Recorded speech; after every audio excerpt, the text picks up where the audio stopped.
রে? কে রে? কথা বলছিস না কেন রে? প্রকাশ? তুই তো প্রকাশ না? হ্যাঁ, কে তুই?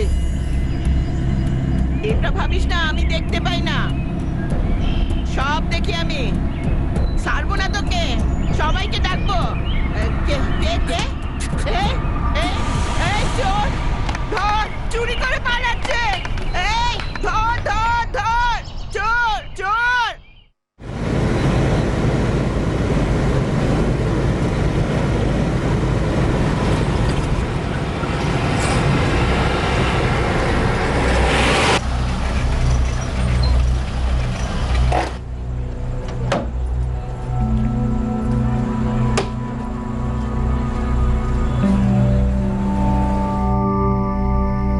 তানভীর, খাবার তৈরি হয়ে গেছে, থালাগুলো দিয়ে দে। হ্যাঁ মা। মুকুল, আয় বাবা।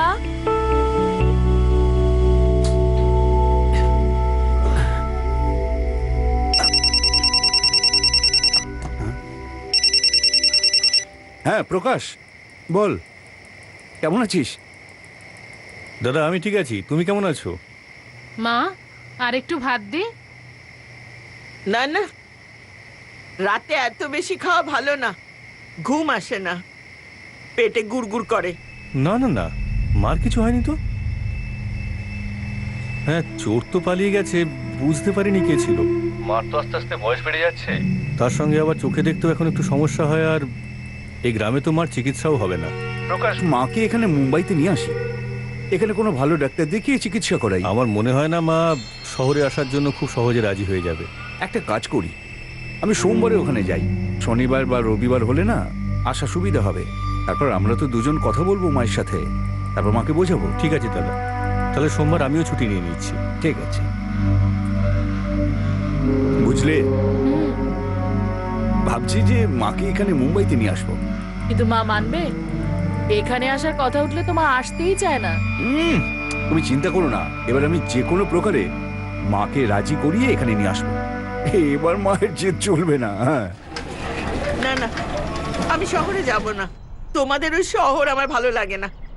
কি চিৎকার ওখানে, চোখের সঙ্গে আমার কানও খারাপ হবে। না না, আমি এখানেই ঠিক আছি। আরে মুম্বাইতে গেলে তোমার চোখের ভালো চিকিৎসা হবে। হ্যাঁ, কি হয়েছে আমার চোখে? তুই অকারণে কথা বাড়াচ্ছিস। আমি তো সব দেখি। তুই সত্যেন্দ্র, ও প্রকাশ, আর ও উর্মিলা, আমি সব জানি। ওই চোরের জন্য তোরা ভয় পেয়ে গেছিস, কিন্তু এ কথাটা তোরা ভুলে গেছিস, ওই চোরকে আমি ঘরে ঢুকতেই দিইনি, দরজার বাইরে থেকে ভাগিয়ে দিয়েছি। ও ভয়েই পালিয়ে গেছে। আরে মা, কথাটা সেটা নয়, আমি বলছি চোখের কথা। তোমার চোখটা আগের থেকে অনেক কমজোরি হয়ে গেছে। 70 বছর বয়সে জীবনটাই কখন চলে যাবে, চোখের আর কি। আমি আমার চোখ ছাড়াও এই গ্রামকে দিব্যি দেখি। আচ্ছা, এতদিন প্রকাশের সাথে থাকলে কিছুদিন আমার কাছেও তো থাকতে পারো। আমরা দুজনেই তোমার ছেলে, কিন্তু দুজনকে তুমি আলাদা নজরে কেন দেখো বলো তো? চুপ কর চুপ কর, তোমার নাটক আমি ঠিক বুঝতে পারছি। চালাকি বন্ধ কর, আমাকে বোকা বানাস না। প্রকাশ, আমি কিন্তু বলে দিচ্ছি, আমি শহরে যাব না। আচ্ছা, তুমি যদি জেদ করতে পারো না, আমিও কিন্তু জেদ করতে পারি। আমি কিন্তু তোমারই ছেলে। হ্যাঁ, তুমি যদি না কথা শোনো না, তোমাকে বাচ্চাদের মতো কোলে তুলে নিয়ে যাব।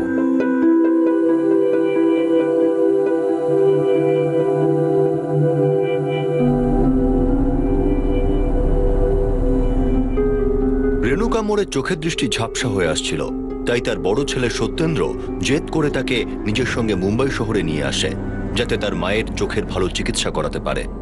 কিন্তু এই শহরে এসে এই বৃদ্ধার সঙ্গে যে অঘটন ঘটল, সে বিষয়ে কেউ কল্পনাও করতে পারেনি। 2000 টাকার ঘড়ি কেনা মানে টাকাটাকে নষ্ট করা বাবা। আজকাল তো ওই মোবাইলে টাইম, তারিখ সব দেখা যায়।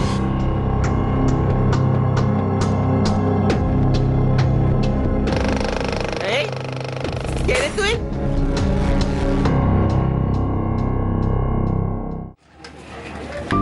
এই শোন, 2000 টাকা মানে কিন্তু অনেক টাকা। মা, আমি যাচ্ছি। হ্যাঁ হ্যাঁ মা, ঠাম্মি আমি চললাম। সাবধানে যাস মা, হ্যাঁ?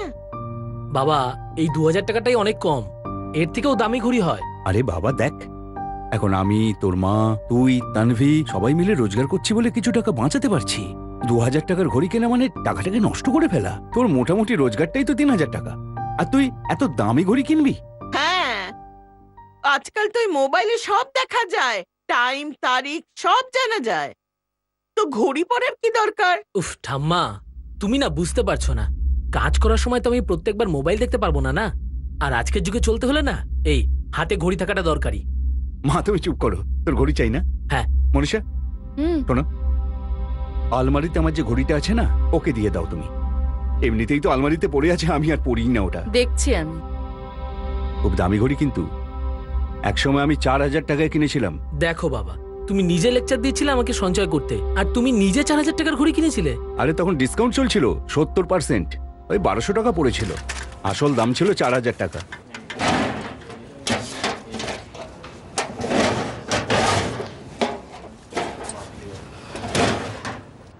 কোথায় রেখেছো?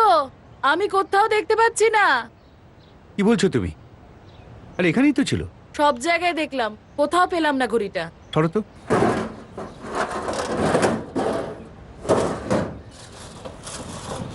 কি হলো, পাওনি? কোথায় তুমি রাখো বলো তো? একদম নতুন ঘড়ি ছিল, আমি একবারও পরিনি ওটা। আমি এখানেই রেখেছিলাম, কোথায় যাবে? আরে আমি কি জানি, আমি তো অনেকদিন ধরে ওটা দেখিও নি। কোথায় যেতে পারে? বাবা তুমি আমাকে এরকম ভাবে দেখছো কেন? আমি তো ঘড়িটার ব্যাপারে আজই জানতে পারলাম।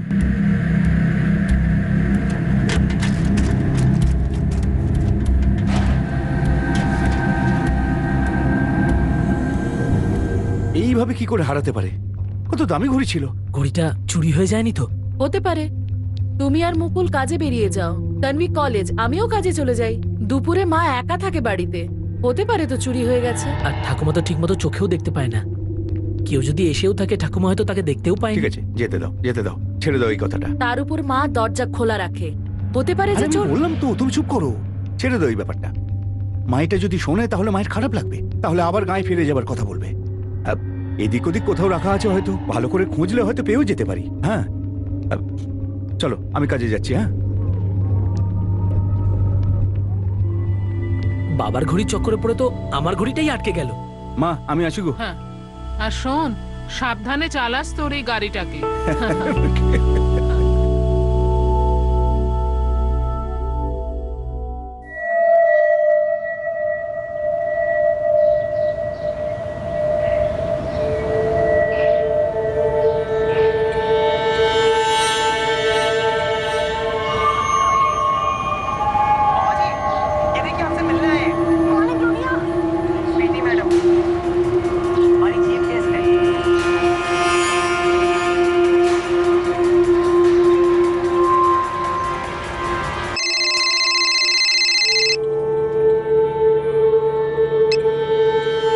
হ্যাঁ তানভি, মা বাড়িতে তালা লাগানো এটা রয়েছে। কি করে হতে পারে? তোর ঠাকুমা আছে তো বাড়িতে, উনি তো দরজাই বন্ধ করেন না, তালা কি করে লাগাবেন? আমি ঘরের বাইরেই দাঁড়িয়ে আছি মা। মনে হয় ঠাম্মি কোথাও বাইরে গেছে, টিভি বন্ধ করতে ভুলে গেছে, বাইরে থেকেও আওয়াজ শোনা যাচ্ছে। কোথায় যেতে পারে? 10 মিনিট দাঁড়া, আমি আসছি এক্ষুনি। ততক্ষণ তুই আশেপাশে দেখ, তোর ঠাকুমা হয়তো ওইখানেই কোথাও আছে। লক্ষ্মী কাকিমা, কি হয়েছে মা? লক্ষ্মী কাকিমা ঠাম্মি আছে ভেতরে? না তো, কেন, কি হয়েছে? বাড়িতেও নেই, বাইরে তালা লাগানো রয়েছে আর ভেতরে টিভি তোর চলছে। ঠাকুমা তো কখনো কোথাও যায় না। জানি না কোথায় আছে, আমি নীলু কাকিমাকে জিজ্ঞেস করে আসি। ঠিক হ্যাঁ? আছে।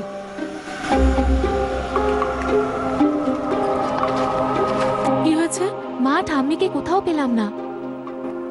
মা তো কখনো দরজায় তালা লাগাই না, 3 মাস ধরে তো এরকম কখনো হয়নি। আমি তো কিছু বুঝতেই পারছি না। মা,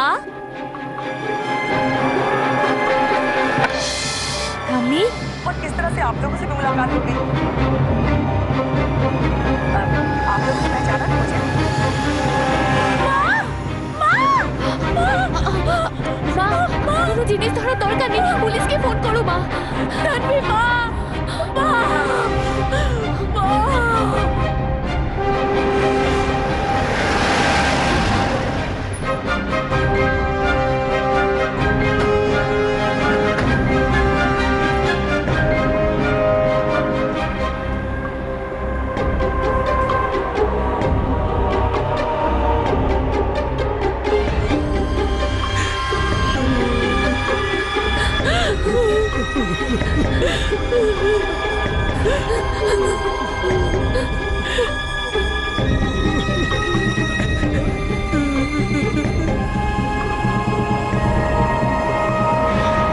স্যার, মনে হচ্ছে মেঝেটা মোছা হয়েছে।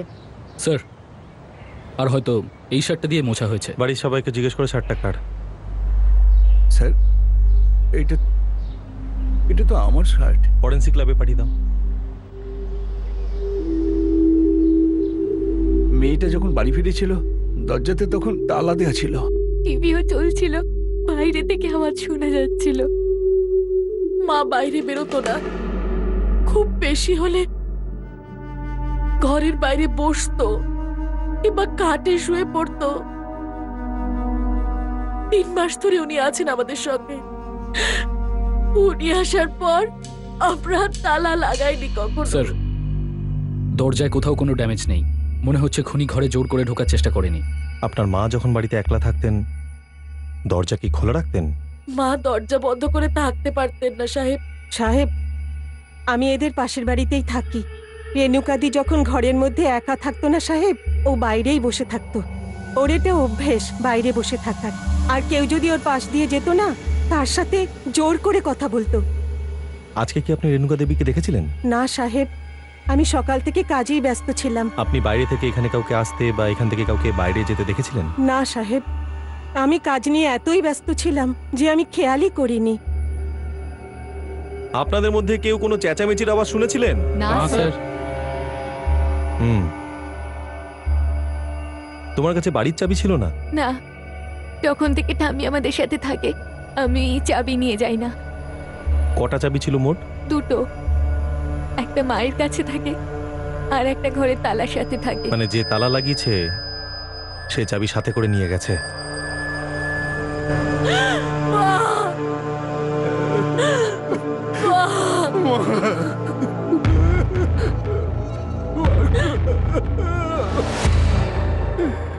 তিন মাস আগে গ্রাম থেকে শহরে আসা 70 বছরের রেণুকা মোড়েকে কেউ নির্মমভাবে হত্যা করেছিল।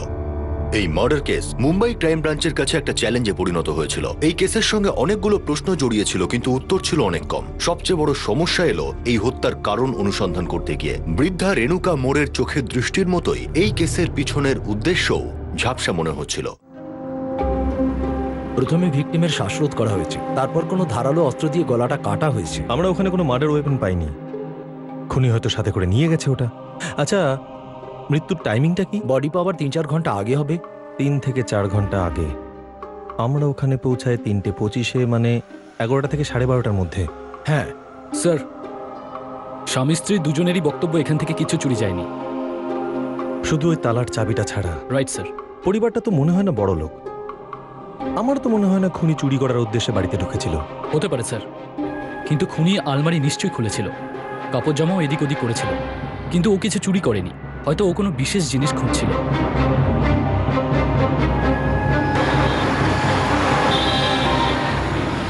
মা শহরে যেতে চাইছিলেন না, শুধু আমাদের জেদের জন্য গিয়েছিলেন।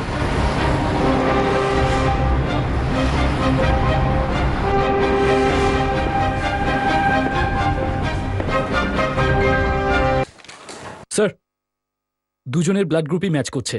শার্টের মধ্যে যে রক্ত লেগে আছে সেটা রেণুকা দেবীরই। মানে খুনি এই শার্টটা দিয়েই মাটিতে রক্ত পরিষ্কার করেছিল।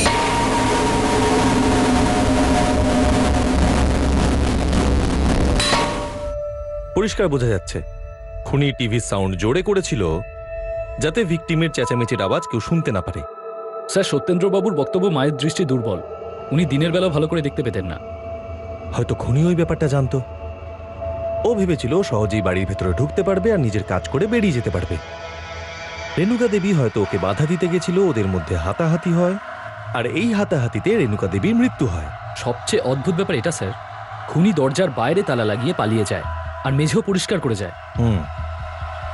আর যখন খুনটা হয়েছিল তখন পরিবারের সব লোকেরা বাইরে ছিল। সবার আগে তন্বী বাড়িতে ফেরে। ও দরজায় তালা বন্ধ দেখে।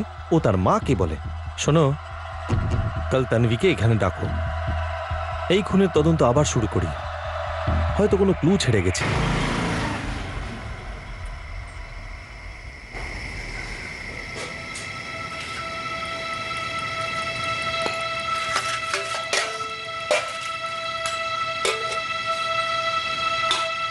বাবা কিছু তো খেয়ে নাও।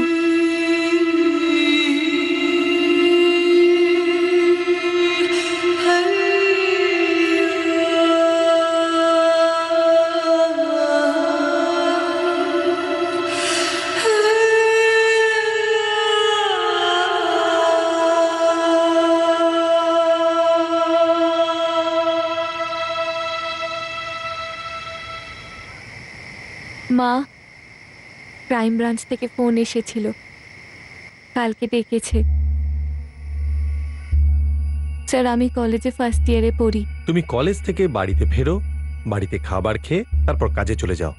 হ্যাঁ। গত 3 মাস ধরে, আমি বলতে চাইছি যবে থেকে তোমার ঠাকুমা তোমাদের সাথে থাকছেন তবে থেকে কলেজ থেকে ফিরে তুমি সবসময় ওনাকে বাড়িতেই দেখেছো? হ্যাঁ স্যার। তার আগে? তার আগে চাবি আমার কাছেই থাকতো। ঠাম্মি আসার পরে কখনো চাবি নিয়ে যাওয়ার দরকারই পড়েনি। এই জন্য আমি চাবি ঘরেই রেখে যেতাম। মানে যে চাবিটা দিয়ে তালাটা লাগানো হয় সেই চাবিটা তোমার? হ্যাঁ। 8 বছর ধরে আমি এই পাড়াতেই আছি। তখন থেকেই মনীষা ওর পরিবারকে চিনি। কিন্তু রেণুকা দেবী এখানে এসেছিলেন সবে 3 মাস হয়েছে, তাই না? রেণুকা দিদি 3 মাসের মধ্যেই বহুদিনের সম্পর্ক তৈরি করেছিলেন। এই পাড়ায় এমন কেউ নেই যে ওনাকে চেনে না। সবার সাথে কথা বলা, কে কেমন আছে জিজ্ঞাসা করা, এটা ধরে নিন ওনার একটা অভ্যেস। উনি লোকেদের সঙ্গে যেচে কথা বলতেন। আমাদের সবার খুব ভালো লাগতো ওনার সঙ্গে কথা বলে। আচ্ছা, এই সত্যেন্দ্রবাবুর বড় ছেলে মুকুল কোথায় কাজ করে বলতে পারেন? হ্যাঁ, ও এখানেই সান্তা ক্রুজের কোনো গ্যারেজের মেকানিক।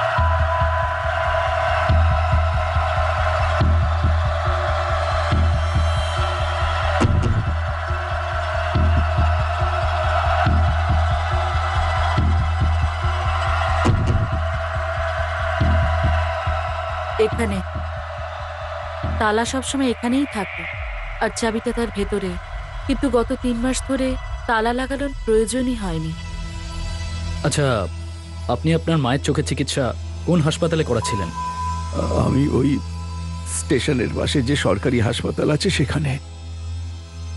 চোখটা সামনে আনুন। হ্যাঁ। আরো সামনে আনুন। আরো সামনে আনলে তো মেশিন চোখে ঢুকে যাবে। এমনিতেই আমি কম দেখি। কিছু হবে না মাসিমা, আপনি এগিয়ে আনুন। দুটো চোখের কর্নিয়া খুব ড্যামেজ হয়ে গেছে। এই ধরনের কেসে বেশি কিছু করা যায় না। ওনার খেয়াল রাখবেন আপনারা, কারণ সময়ের সাথে দৃষ্টি আরো দুর্বল হয়ে যায়। কিছু তো চিকিৎসা থাকবে।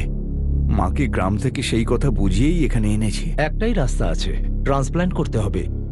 কিন্তু এই বয়সে অপারেশন সাকসেসফুল হওয়া খুবই কঠিন। মা গ্রামেই থাকতে চেয়েছিল।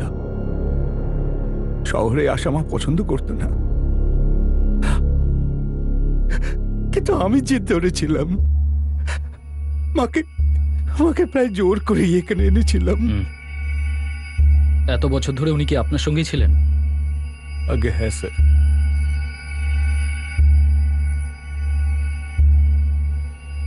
সুনিতা, এই মেয়েটার ব্যাপারে খোঁজ নাও। খুনের পরে সবার আগে বাড়িতে ওই পৌঁছায়, ওই দেখে বাড়িতে তালা বন্ধ। ওর প্রত্যেকটা মুভমেন্টে নজর রাখো।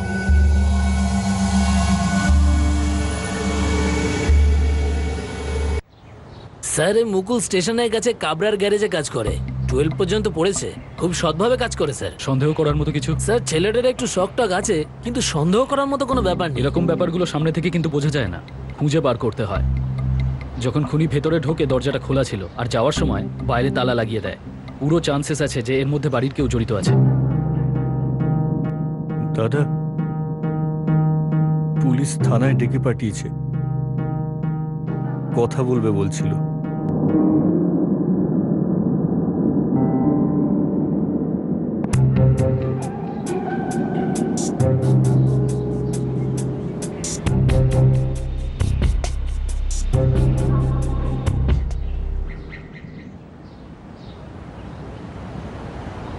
উর্মিলা, একটা ঘরে কাজ বাকি আছে। 2 বার ম্যাডাম ফোন করেছে। আমি একটু শেষ করে আসি, তুই একটু সব দেখে রাখিস। ঠিক আছে বৌদি, আমি দেখে নিচ্ছি।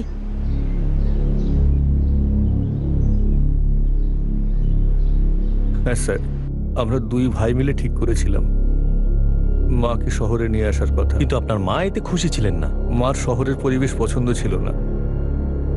উনি সারা জীবন তো গ্রামেই কাটিয়েছেন। আর জীবন শেষ হলো শহরে এসে। আপনার বৌদি মনীষা আর আপনাদের প্রতিবেশীরা আমাদের বললেন যে আপনার মা সবসময় দরজা খোলাই রাখতেন। হয়তো খুনি এই সুযোগটাই নিয়েছে। बचपन में जस्सी कैसी थी वो मेले वाले दिन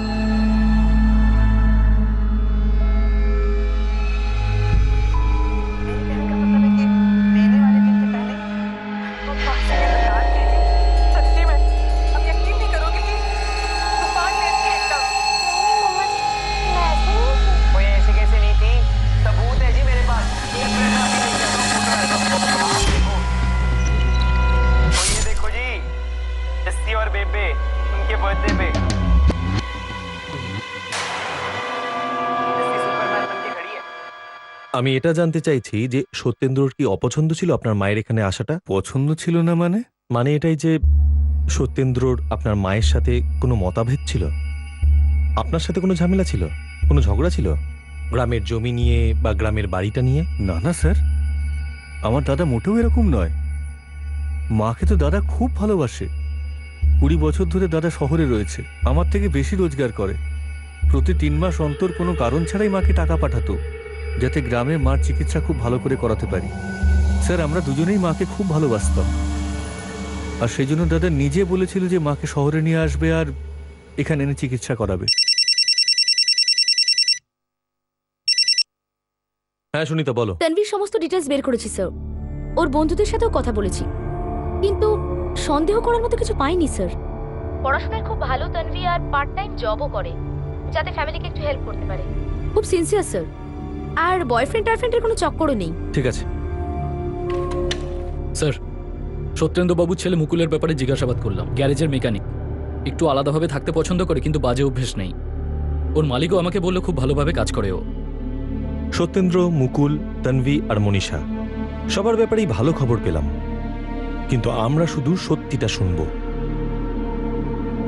সত্যি কি ফ্যামিলির মধ্যে রেণুকা দেবীকে নিয়ে কারো কোনো প্রবলেম ছিল না? স্যার, আমার মনে হয় এই কেসে যেটা সবচেয়ে বড় মিসিং সেটা হলো কারণ। কারণ ওই দিন খুনি অন্য কোনো কারণে বাড়িতে ঢুকেছিল। রেণুকা দেবীর কাছে হয়তো কিছু চাইতো, বা হয়তো বাড়ি থেকে। সেটা কি?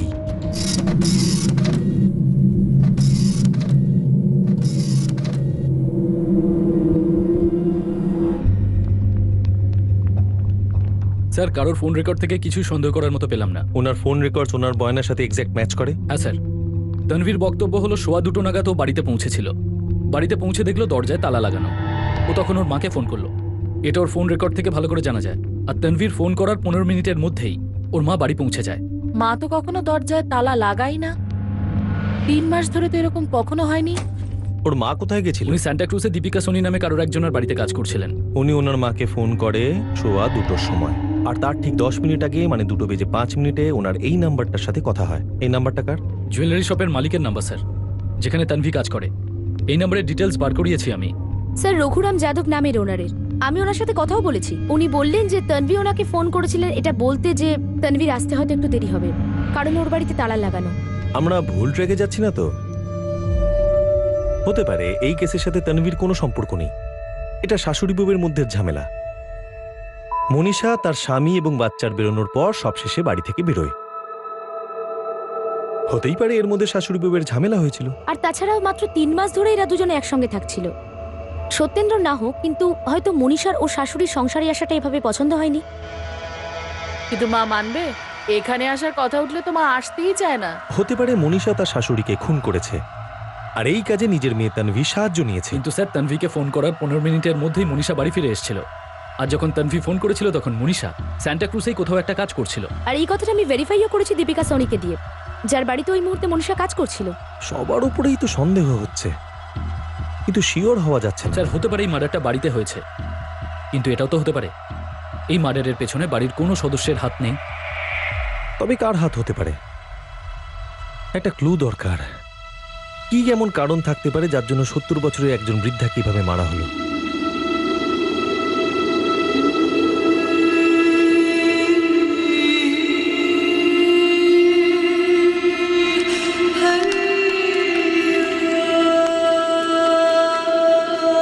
রেণুকা মোড়ের শেষকৃত্য সম্পন্ন করা হলো, কিন্তু তার মৃত্যুর কারণ এখনো রহস্যই রয়ে গেছে।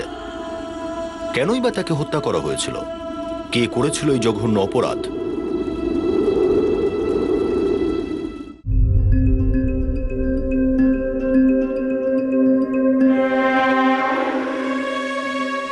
সত্যেন্দ্র লাগাতার ক্রাইম ব্রাঞ্চে যাতায়াত করতে থাকে, এই আশা নিয়ে যে হয়তো পুলিশ কোনো সূত্র খুঁজে পাবে অথবা তার মায়ের হত্যাকারীর কোনো খোঁজ পাওয়া যাবে। সত্যেন্দ্র তার মায়ের ইচ্ছের বিরুদ্ধে তাকে নিজের বাড়িতে নিয়ে এসেছিল, আর তারপরই এই সব ঘটল।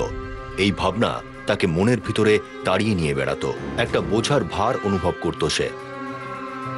তার কাছে এটা জানা অত্যন্ত জরুরি ছিল যে তার মায়ের এমন নৃশংস মৃত্যু কেন ঘটল, তার সাথে আদতে কি ঘটেছিল। আমরা এটা খোঁজ নেওয়ার চেষ্টা করছিলাম যে এই কেসটা আপনার গ্রামের সাথে কোনোভাবে জড়িত নয় তো।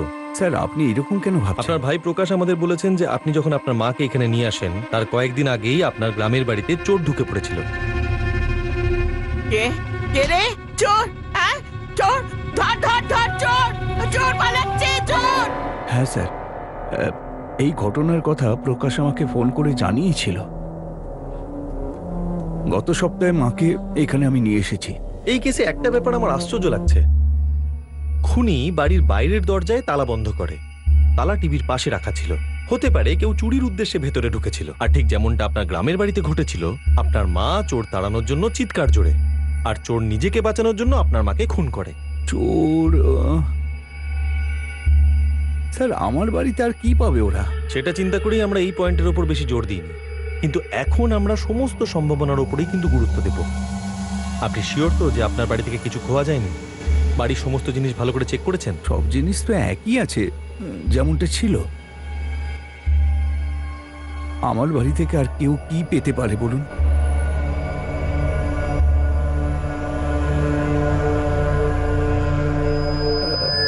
হ্যাঁ স্যার, কিছুদিন আগে আমার ঘড়িটা হারিয়ে গেছিল। কোথায় যেতে পারে ওটা? কত দামি ঘড়ি ছিল? 4000 টাকার ঘড়ি ছিল স্যার। এক মিনিট, ঘড়ি কবে হারিয়েছিল? জানি না স্যার, মা এখানে আসার প্রায় 1 সপ্তাহ পর এটা হয়েছিল। শেষবার ঘড়িটা আপনি কবে দেখেন? ওই মাকে যখন গ্রামে আনতে গেছিলাম, ভেবেছিলাম পড়ে যাব, কিন্তু তখন মনে হলো যে আমার রাস্তায় কোথাও যদি চুরি হয়ে যায় বা হারিয়ে যায় তাহলে, সেই জন্যে আমি আর পড়িনি। ব্যাস, শেষবার ওই তখনই দেখেছিলাম আমি। তার মানে ঘড়িটা আপনার মায়ের এখানে আসার পর হারিয়ে যায়? হয়তো। হতে পারে ঘড়িটা কেউ আপনার বাড়ি থেকে চুরি করেছে। দেখুন, আপনার মা ঘরের বাইরেই বসে থাকতেন, মাঝে মাঝে বাইরে ঘুমিয়েও পড়তেন, দরজা তখন খোলা থাকতো, উনি চোখেও একটু কম দেখতেন, তাই হতেই পারে কেউ সুযোগের সদ্ব্যবহার করে আপনার বাড়ি থেকে আপনার ঘড়িটা চুরি করেছে। হতে একটু চিন্তা করে বলুন, গত 3 মাসে আপনার বাড়িতে কে এসেছিল, বিশেষ করে আপনার মা ছাড়া যখন বাড়িতে কেউ থাকতেন না? বাবা, এই টিভিটাকে ঠিক করে দে। কবে থেকে বন্ধ হয়ে আছে? দুপুরবেলা পাড়াতেও কোনো লোক দেখা যায় না, তোরা সবাই কাজে চলে যাস, আমার সময় কাটে না। ঠিক আছে, কালকে মেকানিককে আমি ডেকে দেবো। ভুলবি না, তা না হলে প্রকাশকে ডেকে গ্রামে চলে যাব। আমায় মাফ করো মা, আমি মোটেই বলবো না। বারবার গায়ে ফিরে যাবার ভয় দেখিও না। আসি মা। সেদিনই টিভি মেকানিকের সাথে কথা বলেছি, পরের দিনও বাড়িতে এসেছিল।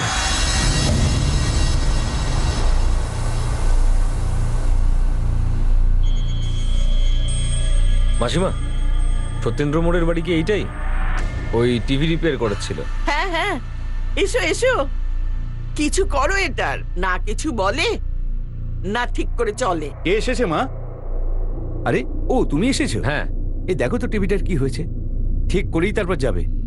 তোমার যা টাকা হবে সেটা আমি এসে দিয়ে দেবো। ঠিক আছে মা, ওটাকে রিপেয়ার করিয়ে নিও। এখন আমি আসি।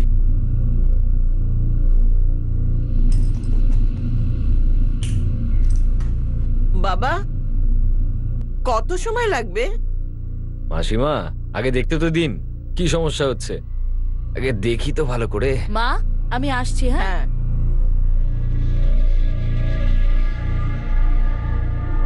তুই ঠিক করছিস তো বাবা? করছি মাসিমা।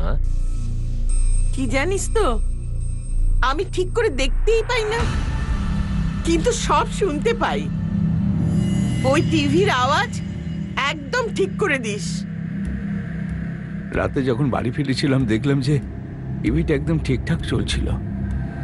তারপরের দিন গিয়ে ওর দোকানে আমি ওকে টাকা দিয়ে এসেছিলাম।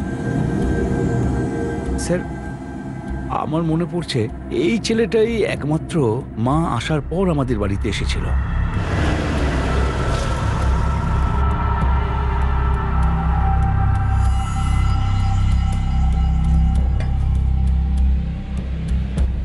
এটা ইরফান শেখের দোকান? হ্যাঁ স্যার, এটাই। কখন খোলে? জানি না স্যার, ইরফান তো ঈদের চাঁদ, ও নিজেই জানে না কখন দোকান খুলবে। গাঁজা খেয়ে পড়ে আছে কোথাও, 1 নম্বরের গাঁজাখোর স্যার। ইরফান শেখ থাকে কোথায়? এই বস্তিতেই থাকে স্যার, এই সামনের গলি দিয়ে যান।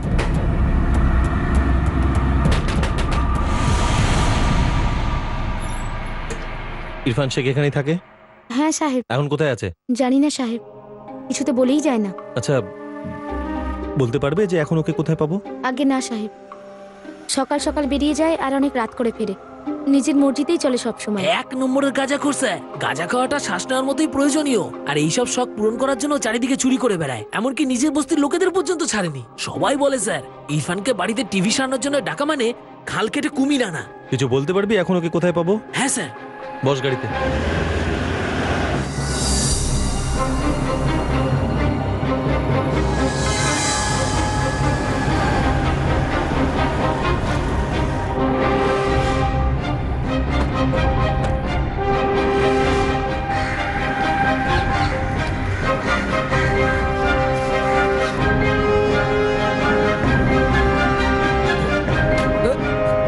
আরে এটা কি কি করলেন স্যার?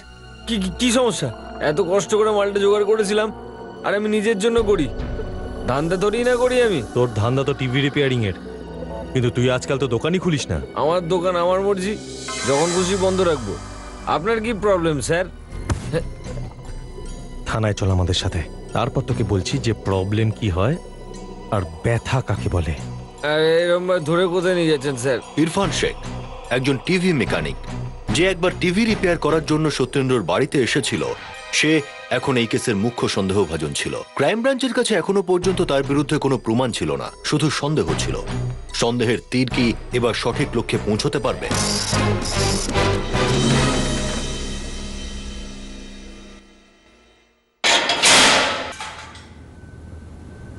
আমাকে কেন ভিতরে করলেন স্যার?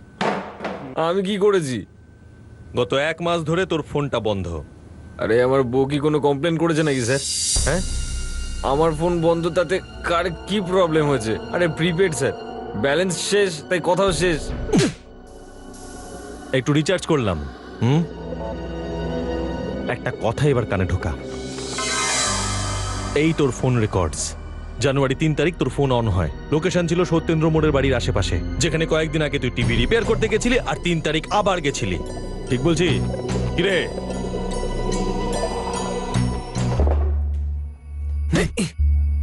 তোর যেমন গাঁজার নেশা আছে, আমার তেমনি সত্যি সোনার নেশা আছে। যদি তুই একটা মিথ্যে কথা বলিস, তাহলে গাঁজার দম তো দূর, তোর শ্বাস বন্ধ করে দেব। বল, তুই তো মেরেছিলি ওই বয়স্ক ভদ্রমহিলাকে। এবার তুই মুখ খুলবি নাকি আমি তোকে খুলতে শুরু করব? শেষবার জিজ্ঞেস করছি, তুই মেরেছিস না ওনাকে? বল। স্যার, আমি মেরেছি ওনাকে। কেন মেরেছিস? কেন মেরেছিস? খারাপ অবস্থা হয়ে গেছিল স্যার, গাঁজা দরকার ছিল একটু স্যার আমার, কিন্তু মাল কেনার জন্য আমার কাছে টাকা ছিল না স্যার। আমি ভেবেছিলাম বুড়িটার কাছে কিছু না কিছু পেয়ে যাব। প্রথমবার গিয়ে না স্যার পেয়েছিলাম। আরে মাস,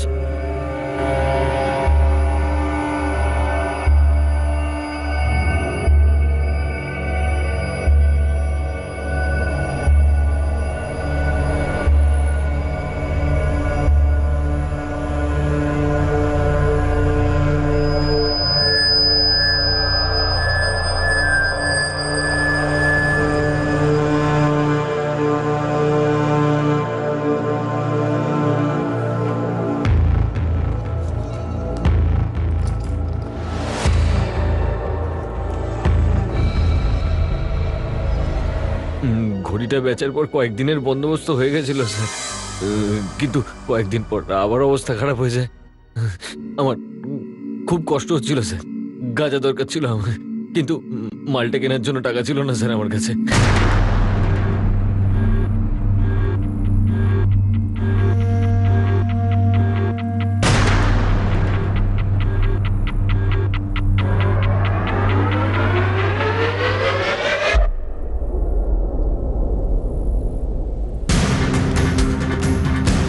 আমার হঠাৎ মনে পড়লো বুড়িটা বলেছিল যে ও চোখে ঠিক করে দেখতে পায় না।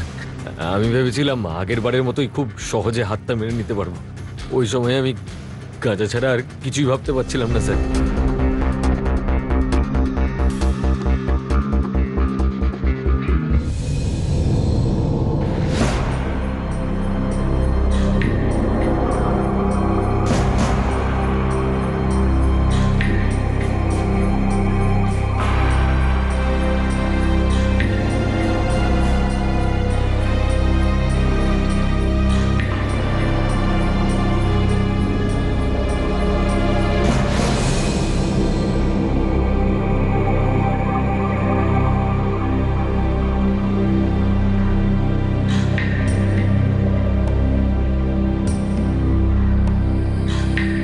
পুরো আলমারি তছনছ করে খুঁজলাম, কিন্তু কিচ্ছু পাইনি।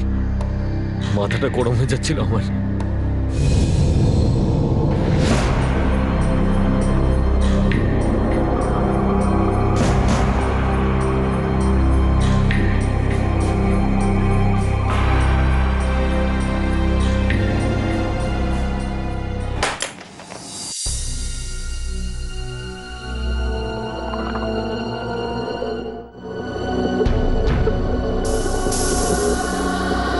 কে রে?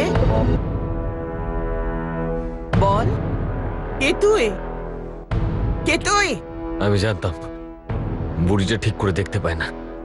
আমি ভাবলাম পালিয়ে যাই, তুই কে? এই, আরে তুই কিন্তু বুড়িটা কে? চিৎকার করতে শুরু করলো। আমি ভয় পেয়ে গেছিলাম স্যার।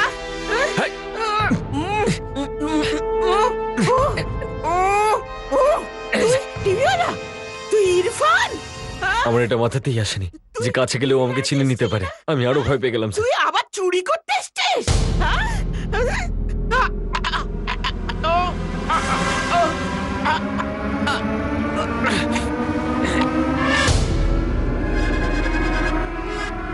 আমার খুব ভয় লাগছিল স্যার, মাথাটা খারাপ হয়ে গেছিল, ভেবেছিলাম মরে গেছে। আর আমি কোনো রিস্ক নিতে চাইছিলাম না, সেজন্যই আমি আমার যন্ত্রটা বার করি।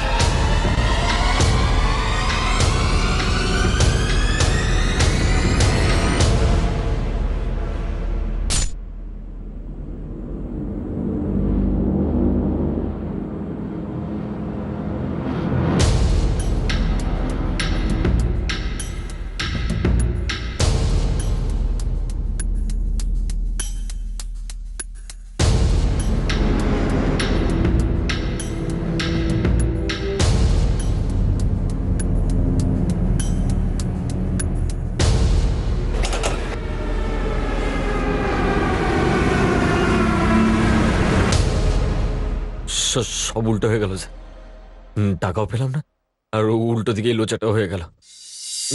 সেই জন্য আমি আমার মোবাইলটাও বন্ধ করে দিই আর দোকানে যাওয়াও ছেড়ে দিই। ওটা কোথায় বেচেছিস?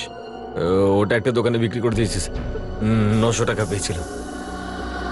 একে ওই দোকানে নিয়ে যাও যেখানে ও ঘড়িটা বেচেছে।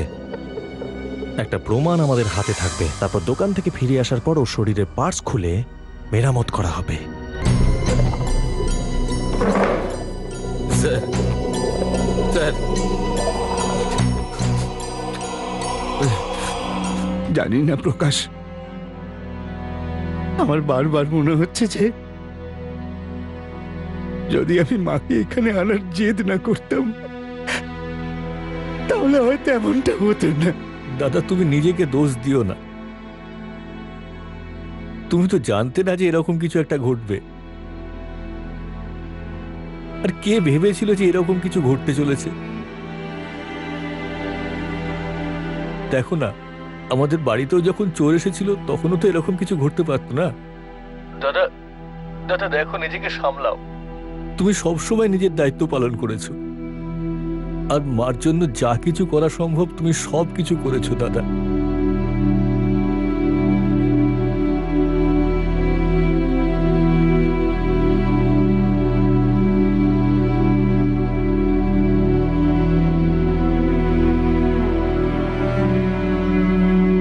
ইরফান শেখের বিরুদ্ধে হত্যার জন্য আইপিসি 302 ধারা, প্রমাণ লোপাটের জন্য ধারা 201 আর ক্ষতি করার উদ্দেশ্যে কারো বাড়ির ভিতরে জোর করে ঢোকার জন্য 452 ধারা লাগু করা হয়েছে। অত্যন্ত দুঃখজনক বিষয় হলো যে এমন প্রাণবন্ত মহিলার জীবনের শেষ এইভাবে হলো।